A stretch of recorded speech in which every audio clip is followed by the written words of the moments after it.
Assalamualaikum warahmatullahi wabarakatuh. Selamat pagi teman-teman, salam sejahtera untuk kita semua.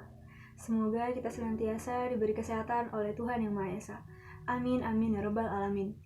Yang terhormat, Bapak Aji Bagus Priambodo, SPSI, MPSI, selaku dosen mata kuliah dasar-dasar psikologi semester pendek 2020. Dan yang terhormat, teman-teman semua yang sedang menonton video ini. Di antara teman-teman pasti masih banyak yang belum mengenal saya. Tentunya juga sudah ada yang mengenal saya. Untuk itu, izinkan saya untuk memperkenalkan diri. Nama saya Syaidia Rahima, biasa dipanggil Ima. Saya seorang mahasiswi psikologi Universitas Negeri Malang, angkatan 2018. Baiklah, untuk mempersingkat waktu, langsung saja masuk ke dalam personal statement saya mengenai mental wellness dan bagaimana peran mahasiswa psikologi dalam mewujudkan mental wellness di masyarakat. Teman-teman yang berbahagia, kesehatan mental bukan hanya tentang gangguan mental saja. Akan tetapi, pada kenyataannya adalah kesehatan mental mengacu pada kesejahteraan psikologis. Hal ini tertuju pada mental wellness.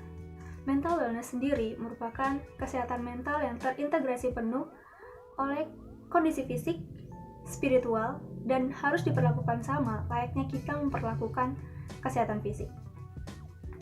Mental wellness bekerja pada kesehatan mental di saat kehidupan sudah mulai maju atau berubah. Lebih tepatnya, di saat tantangan kehidupan sudah mulai kompleks. Di atas segalanya itu terdapat kesadaran diri, pemahaman diri, dan memaafkan diri sendiri, sehingga keseimbangan yang sehat dapat dipertahankan dalam semua bidang kehidupan. Dengan kata lain, mental wellness ini merupakan kondisi seseorang yang sejahtera dari keadaan fisik, mental, dan bidang kehidupan lainnya. Seperti bidang sosial, finansial, intelektual, emosional, pekerjaan, dan lain sebagainya. Sehingga tidak hanya terpaku pada punya penyakit atau gangguan saja. Teman-teman yang berbahagia, lalu seberapa penting dalam menjaga kesejahteraan mental? Sangat penting tentunya. Kesehatan mental dan kesejahteraan mental merupakan dua hal yang harus diperlakukan sama selayaknya kita memperlakukan kesehatan fisik.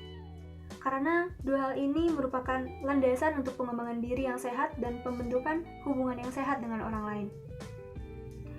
Hal tersebut berhubungan dengan kesehatan mental, di mana jika kesehatan mental kita baik, kita akan lebih mudah dalam beraktivitas. Begitupun sebaliknya. Jika kita tidak mampu untuk mengontrol emosi, tidak mampu untuk memanajemen stres dengan baik, bagaimana kita akan berhubungan dengan orang lain? Dan bagaimana kita akan menyelesaikan pekerjaan-pekerjaan kita? Tentu sulit, bukan? Otomatis, bidang kehidupan akan terkena dampaknya juga. Salah satu cara untuk menerapkan dan menjaga mental wellness ialah dengan metode self-care atau merawat diri. Sebagian orang akan mengira bahwa merawat diri sebuah bentuk keegoisan. Namun bukan seperti itu. Justru dengan melakukan self-care atau merawat diri ini merupakan bentuk kita dalam mencintai diri kita sendiri dan lebih menghargai diri sendiri.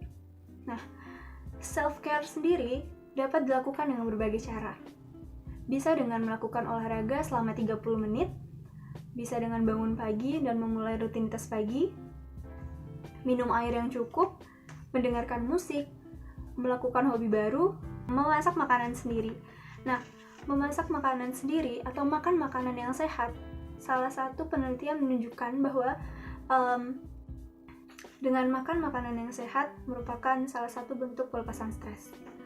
Kemudian bisa dilakukan dengan tidur yang cukup, membaca buku, dan menulis tentang hal-hal yang patut disyukuri dalam hidup. Dan jangan lupa untuk selalu berkomunikasi dengan orang lain. Karena komunikasi itu sangatlah penting saat-saat seperti ini. Pada dasarnya, self-care ini menempatkan diri kita sedekat mungkin dengan keseimbangan, baik secara fisik maupun mental. Teman-teman yang berbahagia, apa yang saya lakukan ini merupakan salah satu bentuk dari peran mahasiswa psikologi dalam menerapkan dan mewujudkan mental wellness di masyarakat. Yang saya tuangkan melalui video edukasi mengenai mental wellness itu sendiri. Nah, edukasi-edukasi lainnya juga dapat dilakukan melalui menulis artikel atau melakukan penelitian sederhana terkait tips meningkatkan mental wellness di masyarakat, baik untuk dirinya sendiri maupun untuk orang lain. Nah, Yang kedua, bisa dengan mengadakan seminar tentang perlunya mental wellness di kehidupan yang semakin kompleks ini. Dan kita juga bisa membuat komunitas yang mengangkat isu mental wellness dan mengadakan social project tentang konseling. Nantinya konseling ini akan membahas tentang bagaimana permasalahan-permasalahan mental wellness yang terjadi di masyarakat saat ini. Tentunya nanti akan dikemas dengan semenarik mungkin. Kemudian mengajak berbagai pihak untuk ikut serta dalam menguatkan mental wellness di masyarakat. Bisa dengan melakukan campaign-campaign positif gitu, kayak campaign kesehatan mental dan kesejahteraan mental. Kemudian kita sebagai mahasiswa psikologi juga bisa melakukan survei untuk mengetahui gambaran mental wellness di masyarakat. Dapat dilakukan secara langsung maupun tidak langsung. Terlepas dari semua peran mahasiswa psikologi tadi, sebenarnya kita sebagai mahasiswa mempunyai peran penting dalam dunia pendidikan ini. Kita sebagai agen perubahan. Untuk itu kita dituntut untuk lebih aware terhadap apa yang terjadi di sekitar kita. Terutama kita sebagai mahasiswa psikologi. Tentunya dengan ranah kontribusi kita yang luas dan tidak terbatas. Selagi masih ada manusia di muka bumi ini, orang-orang psikologi sangat dibutuhkan. Terlebih di saat pandemi COVID-19 seperti ini. Kita sangat dibutuhkan oleh masyarakat sekitar.